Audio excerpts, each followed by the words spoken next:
जो भी इसके अंदर कोडिंग करेंगे एग्जीक्यूट करने के बाद, यानी कि स्टार्ट बटन के ऊपर क्लिक करने के बाद जो फॉर्म शो होगा उसके ऊपर बटन, जब आप लोग बटन के ऊपर क्लिक करेंगे तो जो भी इसके बिहाइंड कोड लिखा होगा वो सारे का सारा लाइन बाय लाइन एग्जीक्यूट होगा। सो स्टार्टिंग फ्रॉम फर्स्ट कि यहाँ पे हम लोग क्या कर सकते हैं, जैसे ही बटन को क्लिक करें,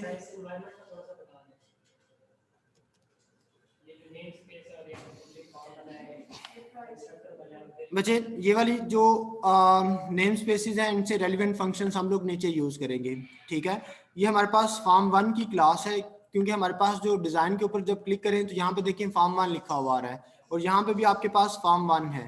ठीक है, ये जो फॉर्म 1 की क्लास है ये फर्दर आगे फॉर्म की बिल्ट इन क्लास के साथ इनहेरिट हुई है। ठीक है, अब इनहेरिट हुई है मतलब ये इसकी, ये चाइल्ड क्लास है, ये इसकी पेरेंट क्लास है। पेरेंट क्लास के कुछ फंक्शंस को ये अपने अंदर एज इट इज यूज करेगी, यानी कि वो बिल्ट इन है। ठीक है, अब जैसे ही वो फंक्शन कौन से हैं, जैसे ही आप लोग क्या करेंगे इसके कंस्ट्रक्टर के अंदर देखें, ये इनिशियलाइज कंपोनेंट का फंक्शन है, ये आपके इस डिजाइनर की क्लास के अंदर पड़ा हुआ है। अगर आप लोग गौर करें ऊपर जाके तो इसके अंदर ये इनिशियलाइज कंपोनेंट वाला फंक्शन पड़ा होगा, ढूंढना पड़ेगा, ये वाला कंपोनेंट है। तो इनिशियलाइज कंपोनेंट के अंदर क्या पड़ा हुआ है, वो बटन 1 या बटन 2 का जो कोड ऑटोमेटिकली उसने लिखा था, जैसे ही इस न्यू फॉर्म 1 की क्लास का कंस्ट्रक्टर कॉल होगा तो देन ये ऑटोमेटिकली इनको क्या करेगा, इनिशियलाइज करवा देगा। जैसे लास्ट लेक्चर के अंदर मैंने आप लोगों से बोला था कि कंस्ट्रक्टर क्या करता है, इंटरनल पैरामीटर्स को इनिशियलाइज करवाता है। सो जैसे ही फॉर्म 1 का ये वाला कंस्ट्रक्टर कॉल होगा, ये फॉर्म 1 का कंस्ट्रक्टर कहाँ पे कॉल हो रहा है, प्रोग्राम डॉट सी एस के अंदर जाके मेन फंक्शन में यहाँ पे ये कॉल हो रहा है। ठीक है, यानी कि वो प्रोग्राम के मेन फंक्शन के अंदर ही आएगा, मेन फंक्शन के जरिए वो कहाँ पे चला जाएगा, फॉर्म 1 के कंस्ट्रक्टर में। फॉर्म 1 का कंस्ट्रक्टर क्या कह रहा है कि वो उसके ऊपर लगे हुए कंपोनेंट्स को क्या करे, इनिशियलाइज करवा दे। वो कंपोनेंट्स कौन से हैं, जितने भी आपने यहाँ पे इसके ऊपर लगाए होंगे उनको तमाम को क्या करेगा, इनिशियलाइज करवा देगा। फिर उसके बाद आप जितना भी यहाँ पे कंट्रोल्स लगाते जाएंगे उनसे रेलिवेंट जो फंक्शंस होंगे या उनको हम लोग इवेंट हैंडलर का नाम देते हैं, यानी कि जब आप इसके ऊपर एग्जीक्यूट करने के बाद इस बटन के ऊपर क्लिक करते हैं तो क्लिक का एक इवेंट आप परफॉर्म करते हैं और उस इवेंट को हैंडल करने के लिए जो इवेंट हैंडलर है वो इसकी क्लास के अंदर जस्ट लाइक एक फंक्शन के तौर पे बिहेव कर रहा होता है। यानी कि आप जैसे ही उसके ऊपर क्लिक करेंगे, देखिए बटन 1 के ऊपर आप क्लिक करेंगे तो उस क्लिक के बिहाइंड जो कंट्रोलिंग है वो सारी की सारी इस फंक्शन के अंदर पड़ी होगी। सो इस वजह से हम लोग इसको क्या करेंगे, कहेंगे कि ये बटन 1 की क्लिक का इवेंट हैंडलर है। ठीक है, instead of calling this as a function हम लोग इसको क्या नाम देंगे कि ये उसका इवेंट हैंडलर है। सो सिनेरियो इज कि पहले वो क्या करेगा, फॉर्म प्रोग्राम क्लास के अंदर मेन फंक्शन के अंदर ही जाएगा। मेन फंक्शन के अंदर क्या हो रहा है, फॉर्म 1 की क्लास का कंस्ट्रक्टर कॉल हो रहा है। ठीक है, उस कंस्ट्रक्टर के अंदर क्या लिखा हुआ है, आपने कंपोनेंट्स को इनिशियलाइज करवा दे, वही कंपोनेंट्स इनिशियलाइज होंगे जो आपने फॉर्म 1 के ऊपर लगाए हुए होंगे। ठीक है, अब जैसे ही वो इनिशियलाइज हो जाएंगे तो उसके बाद जिस भी बटन को या जिस भी कंट्रोल को आप लोग क्लिक करेंगे या जो भी फंक्शनैलिटी आपने इंप्लीमेंट की होगी उससे रेलिवेंट वो काम करना शुरू कर देगा। इनिशियलाइज कंपोनेंट के अंदर जाएं जरा, program designer dot C S के अंदर जाके इनिशियलाइज कंपोनेंट का ये फंक्शन बना हुआ है।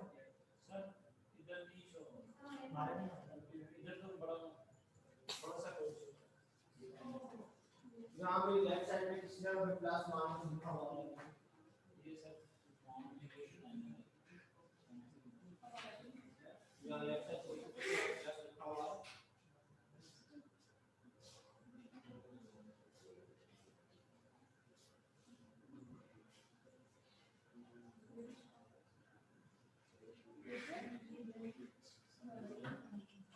यहाँ पे स्लैश कंपोनेंट लिखा हुआ है, जी सर आ रहा है, इसमें लिखी है इसमें मार्क को स्लैश करवा सर, जितने भी हम बटन लगाएंगे वो यहाँ से इनिशियलाइज होंगे। यहाँ पे लेफ्ट साइड पे देखिए किसी को प्लस लिखा हुआ आ रहा है, थोड़ा सा गौर से देखना पड़ेगा, प्लस भी लिखा हुआ आएगा, आई एम श्योर, मैं ढूंढ के देता हूँ। जो डिजाइनर की क्लास में छोड़ देगा उसको।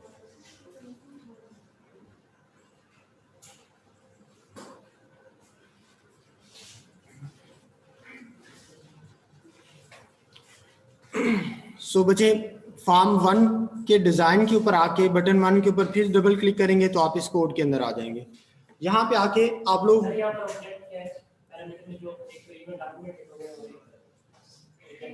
बच्चे इनको छोड़ दें फिलहाल।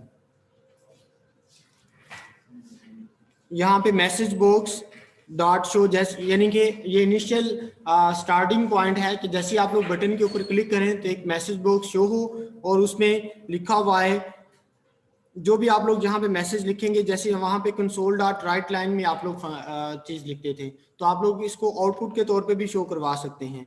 सो मैसेज बॉक्स में आप लोग लिख सकते हैं कि जो भी लिखना चाहें आप लोग यहाँ पे लिख सकते हैं।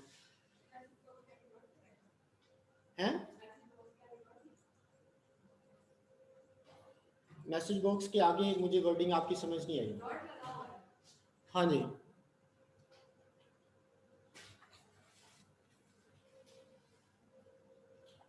किसी क्लास का ऑब्जेक्ट है क्या चीज? मैसेज बॉक्स इटसेल्फ, इसके ऊपर कर्सर लेके आएंगे तो वो कह रहा है कि मैसेज बॉक्स जो है वो एक क्लास है। मैसेज बॉक्स जो है वो क्या है, एक क्लास है।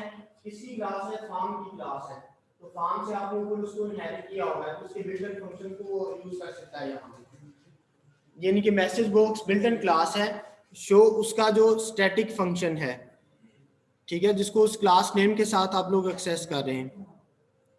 और उसमें आप लोग यहाँ पे क्या करते हैं, एक स्ट्रिंग पास कर दें या कुछ और भी डाटा पास कर सकते हैं। अगर आप लोग यहाँ पे स्टार्ट में ही रुक जाएं तो वो यहाँ पे कह रहा है कि आप जो शो का फंक्शन है मैसेज बॉक्स की क्लास में, हजरत आप इधर देख लें अंकों के साथ, फिर थोड़ी देर बाद आपने पूछना है। जब स्टार्टिंग ब्रैकेट लगाई तो वो कह रहा है कि शो का जो फंक्शन है मैसेज बॉक्स की क्लास के अंदर 21 टाइम्स इंप्लीमेंटेड है। पहली उसकी इंप्लीमेंटेशन है कि आप यहाँ पे स्ट्रिंग पास कर सकते हैं, तो ये हमने स्ट्रिंग ही पास की है, ठीक है। उसके बाद एरो की प्रेस करेंगे तो वो सेकंड ऑप्शन बता देगा कि यहाँ पे ये कुछ ऑब्जेक्ट्स साथ और भी पास कर सकते हैं, इंटीजर, इनको क्लिक करते जाएंगे आपके पास ऑप्शंस आना शुरू हो जाएंगी, लेकिन वो हम लोग इधर पैसेज ऑफ टाइम जोन से जरूरी होंगी उनको डिस्कस करते जाएंगे, ठीक है। सो यहाँ पे आप लोग स्ट्रिंग पास कर सकते हैं। अब उसके बाद जैसे ही आप लोग प्रोग्राम को यहाँ पे स्टार्ट के बटन के जरिए एग्जीक्यूट करेंगे तो आपके सामने जो इस तरह का फॉर्म अगेन शो हो जाएगा। इसके बटन के ऊपर क्लिक करेंगे तो बटन के बिहाइंड अब आपने क्या लिखा हुआ है, जैसे ही आप लोग इसके ऊपर क्लिक करेंगे तो एक मैसेज बॉक्स शो होगा जिसके ऊपर क्या लिखा हुआ आएगा, चैप लिखा हुआ आएगा। तो ये मैसेज बॉक्स शो होगा जिसके ऊपर क्या लिखा हुआ आ रहा है, चैप लिखा हुआ आ रहा है, ठीक है। अब उसके बाद यहाँ पे अगेन हम लोग क्या काम कर सकते हैं, क्या चीज,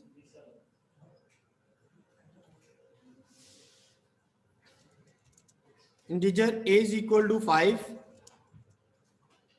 integer b is equal to 20, similarly integer c is equal to a plus b।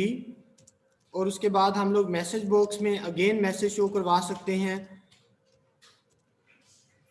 c। अब यहाँ पे हम लोग इंटीजर नहीं पास कर सकते, इस c को क्या करना पड़ेगा, यहाँ पे हम लोग स्ट्रिंग पास कर सकते हैं, ठीक है। तो c क्या है आपके पास, इंटीजर है, तो c को हमें डॉट टू स्ट्रिंग के फंक्शन के जरिए स्ट्रिंग में कन्वर्ट करना पड़ेगा। जिस तरह से पार्स का फंक्शन क्या करता था, स्ट्रिंग को आपकी रिक्वायर्ड डाटा टाइप में कन्वर्ट करता था, सिमिलरली डॉट टू स्ट्रिंग क्या करता है, आपकी रिक्वायर्ड डाटा, आपकी डाटा टाइप को स्ट्रिंग में कन्वर्ट करता है। यानी कि ये एक दूसरे के वाइस वर्स हैं। पार्स का फंक्शन क्या करता था, स्ट्रिंग लेके उसको आपकी रिक्वायर्ड डाटा टाइप यानी कि इंटीजर, फ्लोट या डबल, इनमें किसी एक में कन्वर्ट कर देता था। जबकि डॉट टू स्ट्रिंग का फंक्शन क्या काम करता है,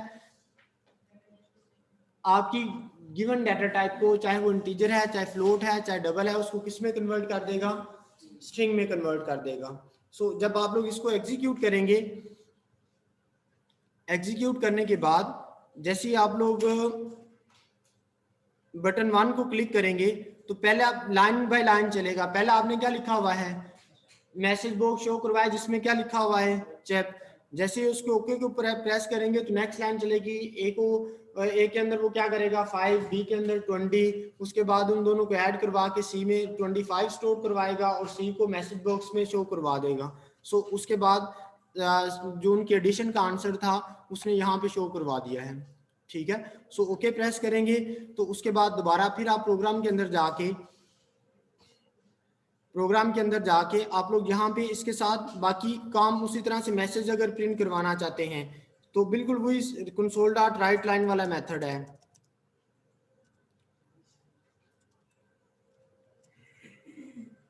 ठीक है, तो ये मैसेज भी सामने लिखा हुआ आ जाएगा। सो अगेन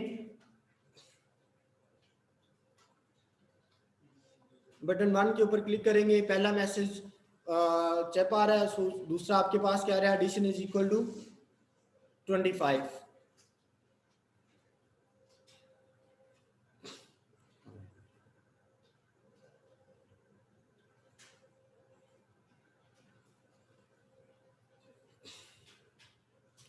यहां तक कोई मसला है तो आप लोग डिस्कस कर सकते हैं।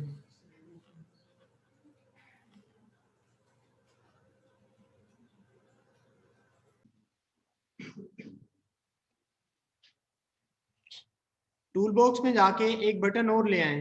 अगेन आप इसकी राइट क्लिक करके इसकी प्रॉपर्टीज में जाके आप यहाँ पे इसका क्या कर सकते हैं, फॉन्ट साइज चेंज कर सकते हैं। यहाँ पे क्लिक करने के बाद आपके सामने छोटी सी विंडो ओपन होगी। यहाँ पे आप सपोज करें जो भी उसका साइज रखना चाहते हैं, फॉन्ट साइज चेंज कर दें। जो उसका टेक्स्ट करना चाहते हैं, टेक्स्ट की प्रॉपर्टी में जाके टेक्स्ट को चेंज करेंगे। ठीक है, सो यहाँ पे आप सपोज करें आप मल्टीप्लीकेशन इसके ऊपर लिख लें। ठीक है,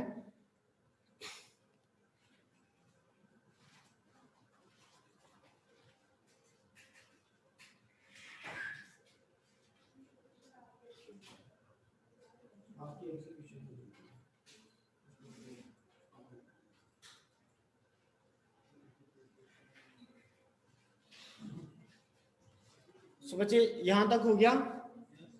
अब उसके बाद टूल बॉक्स में फिर से जाएं, यहां से टेक्स्ट बॉक्स ढूंढें। ये अल्फाबेटिकली अरेंज हैं, तो टेक्स्ट टी से शुरू हो रहा है तो बिल्कुल ये नीचे जाके आएगा। टेक्स्ट बॉक्स मिल गया। इस तरह के 2 टेक्स्ट बॉक्स और ले आए। हाँ जी,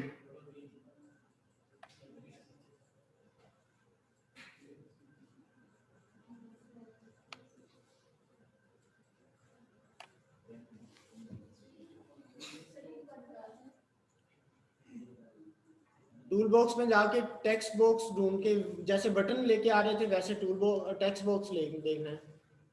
मिल गया, चलें 3 टेक्स्ट बॉक्स ले आए।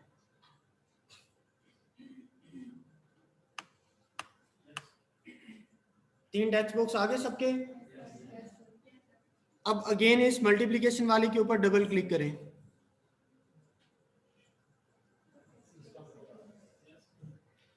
अब उसके बाद दोबारा डिजाइनर में आए, यहां पे आके देखें इसके ऊपर पहले टेक्स्ट बॉक्स के ऊपर क्लिक करें। डबल क्लिक नहीं करना, सिंगल क्लिक करना है। सिंगल क्लिक करें तो यहां पे प्रॉपर्टीज में लिखा हुआ आ रहा है टेक्स्ट बॉक्स 1।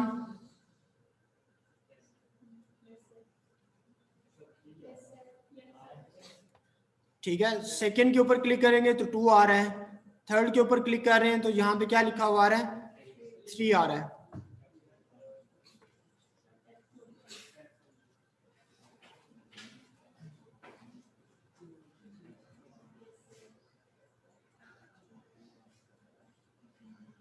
समझे। अब इसके बाद हम लोग क्या काम करेंगे, इन 2 टेक्स्ट बॉक्स के अंदर वैल्यूज लिखेंगे और उनका जो मल्टीप्लिकेशन का आंसर होगा वो कहाँ पे आएगा, थर्ड टेक्स्ट बॉक्स के अंदर आएगा। मसलन जब मैं इसको एग्जीक्यूट करूं, जैसे इसको एग्जीक्यूट करूं तो यहां पे देखें, मैं जैसे ही यहाँ पे वैल्यू लिखूं, सपोज 12 लिखा है, यहाँ पे मैं 23 लिखूं और मल्टीप्लिकेशन का जब बटन प्रेस करूं तो यहाँ पे इनकी मल्टीप्लिकेशन का आंसर आ जाए। ठीक है, अब इसका मतलब ये है कि जैसे ही मैं इस बटन को क्लिक करूं तो इस टेक्स्ट बॉक्स की वैल्यू को वो प्रोग्राम के अंदर जाके किसी वेरिएबल में स्टोर करवाए। फिर इस वैल्यू को भी वो क्या करे, दूसरे वेरिएबल में जाके स्टोर करवाए, फिर उन दोनों को आपस में मल्टीप्लाई करवाए, जो आंसर आए वो कहाँ पे भेज दे, तीसरे टेक्स्ट बॉक्स में भेज दे। ये बात समझ में आ गई? फिर से देख लें, प्रोग्राम के अंदर जाके जैसे मैं ये बटन प्रेस करूं तो टेक्स्ट बॉक्स 1 की वो वैल्यू लेके एक वेरिएबल में स्टोर करवा दे, टेक्स्ट बॉक्स 2 की वैल्यू लेके दूसरे वेरिएबल में स्टोर करवा दे, और उसके बाद उन दोनों को मल्टीप्लाई करवाने के बाद जो आंसर आएगा उसको किस में स्टोर करवा दें, टेक्स्ट बॉक्स 3 में स्टोर करवा दें। सो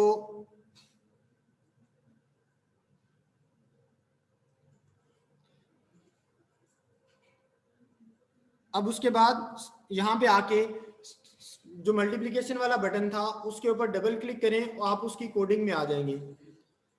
यहाँ पे आके अब हमने क्या करना है, टेक्स्ट बॉक्स की वैल्यू को कहाँ पे स्टोर करवाना है, एक वेरिएबल में स्टोर करवाना है। सपोज मैं वहां पे लिख देता हूँ float a is equal to, मैं कहता हूँ कि अब देखिए टेक्स्ट बॉक्स पहले समझ लें फिर उसके बाद टाइप करें, सारे लोग इधर देखें। टेक्स्ट बॉक्स, अब टेक्स्ट बॉक्स 1 की वैल्यू a में स्टोर करवानी थी। अब देखें टेक्स्ट बॉक्स 1 एक बिल्ट इन क्लास है, इसकी कौन सी प्रॉपर्टी, जो उसके ऊपर लिखा हुआ टेक्स्ट है, जो उसके ऊपर लिखा हुआ टेक्स्ट है उसको उठा के वो किस में स्टोर करवाए, टेक्स्ट ए में स्टोर करवाए। सो मैं यहाँ पे उसको कहता हूँ टेक्स्ट बॉक्स 1 का जो टेक्स्ट है वो उठा के उसमें रखे। लेकिन जैसे मैं यहाँ पे टेक्स्ट को कह रहा हूँ तो वो कह रहा है टेक्स्ट बॉक्स की क्लास में जो टेक्स्ट है वो किस तरह से डिफाइन है, स्ट्रिंग का। यहाँ पे जिसमें स्टोर करवा रहे हैं क्या चीज है, फ्लोट है। तो हमें क्या करना पड़ेगा, मैं जिससे पूछूं वही बताएगा। हाँ जी भी क्या करेगा, डॉट टू स्ट्रिंग, तो उसको स्ट्रिंग में कन्वर्ट करेगा। ये तो ऑलरेडी स्ट्रिंग है, देखिए वो एरर भी दे रहा है। जैसे आप लोग इसके ऊपर कर्सर लेके आएंगे तो वो कह रहा है can not implicitly convert type string to float, यानी कि राइट साइड पे आपके पास स्ट्रिंग है और लेफ्ट साइड पे आपके पास क्या है, फ्लोट है। तो स्ट्रिंग को फ्लोट में कन्वर्ट करने का कौन सा फंक्शन है? हाँ जी बीबी, कोई पता नहीं, थोड़ी देर पहले मैंने बताई है ये चीज। हजरत तुसी दसो। इंटीजर पास, इंटीजर डॉट पास, सुभान अल्लाह, ला दो नारा 4-5 नाश्ते वाला है। मुझे वो सेम फंक्शन नहीं आता, मैंने यूज करना तो मुझे पता है कि ये यहाँ पे अब हमारे पास टेल टाइप कौन सी है, इंटीजर स्ट्रिंग है। गुड, जो टेक्स्ट दिखा ना उसमें स्ट्रिंग है, जिसमें स्टोर करवाना है ए है, ए की डाटा टाइप क्या है, फ्लोट है। तो फिर किसको पार्स करेंगे, फ्लोट डॉट पार्स आएगा।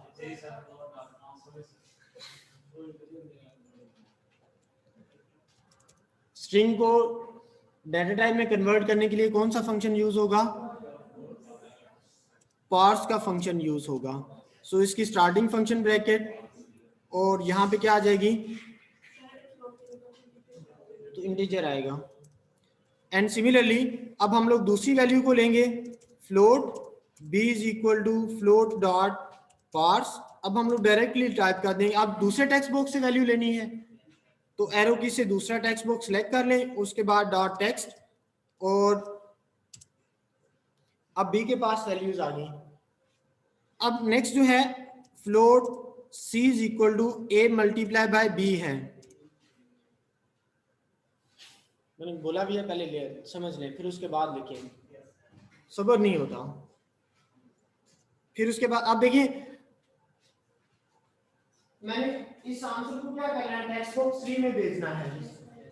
जब हम लोग मैथमेटिक्स में काम करते हैं तो जहां पे वैल्यू स्टोर करवानी होती है वो इक्वालिटी की लेफ्ट साइड पे आता है, राइट साइड से वैल्यू आई वो लेफ्ट साइड पे जा रही है, राइट साइड से वैल्यू लेफ्ट साइड पे जा रही है। यहां से वैल्यू हम लोगों ने टेक्स्ट बॉक्स से उठाई थी, सीधा सीधा राइट साइड पे आया, और जहां पे स्टोर करवा रहे हैं ए बी वो किस साइड पे है, लेफ्ट साइड पे है। तो अब टेक्स्ट बॉक्स में वैल्यू स्टोर करवानी है तो अब टेक्स्ट बॉक्स इक्वालिटी की किस साइड पे आएगा, लेफ्ट साइड पे आएगा। अब टेक्स्ट बॉक्स थर्ड में स्टोर करवानी है तो मैं थर्ड को सिलेक्ट कर लूंगा डॉट टेक्स्ट। अब डेफिनेटली उसके अंदर टेक्स्ट के तौर पे हो जाएगा ना। अब देखिए टेक्स्ट आपके पास क्या है, स्ट्रिंग है, तो राइट साइड पे भी आपके पास क्या होनी चाहिए, स्ट्रिंग। तो इस वजह से मुझे सी को क्या करना पड़ेगा, डॉट टू स्ट्रिंग की मदद से स्ट्रिंग में कन्वर्ट करना पड़ेगा। ठीक है ना, पहले मैं इसकी एग्जीक्यूशन समझ लें फिर उसके बाद हम लोग यहाँ पे सपोज करें मैं 2 आंसर लिखता हूँ, यहाँ पे 3 लिखता हूँ फिर उसके बाद मल्टीप्लिकेशन के सिंबल को जैसे ही क्लिक करूंगा तो टेक्स्ट बॉक्स 3 के अंदर वो आंसर क्या दे रहा है, 6 दे रहा है। नाउ जैसे हम मतलब स्ट्रिंग से हम जो दूसरी डाटा टाइप में आना तो हम मेंशन करते हैं कि स्ट्रिंग को अगर हमने इंटीजर में लेके आना तो इंटीजर डॉट, अगर फ्लोट लेना फ्लोट डॉट। यहां भी हमने अगर देखना तो हम इंटीजर को स्ट्रिंग में लेके जाना तो वो मेंशन नहीं करना उसके साथ, स्ट्रिंग में लेके जाना, जो सी मर्जी चीज होगी वो ऑटोमेटिकली स्ट्रिंग में कन्वर्ट हो जाएगी। वो कोड के साथ मेंशन नहीं करना फ्लोट है या इंटीजर। नहीं नहीं, कोई जरूरत नहीं। जैसे उसकी कुछ इस तरह से है, यहाँ पे आप इशारिये वाली वैल्यू भी पास कर देंगे, सपोज यहाँ पे 2.7 कर दें, ठीक है। तो मल्टीप्लिकेशन का सिंबल प्रेस करेंगे तो वो उसका आंसर जो भी होगा वो इशारिये में शो होगा, यानी कि उसने फ्लोट को ऑटोमेटिकली पिक कर लिया। इंटीजर होगा तो इंटीजर को स्ट्रिंग में कन्वर्ट कर देगा, फ्लोट है तो फ्लोट को स्ट्रिंग में कन्वर्ट कर देगा, ठीक है।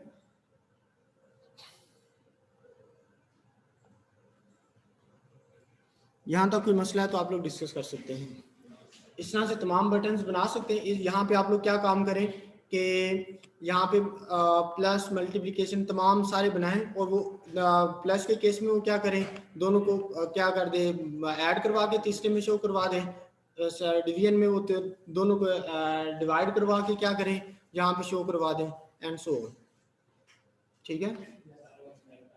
उतने बटन्स आप लोगों को लगाने पड़ेंगे।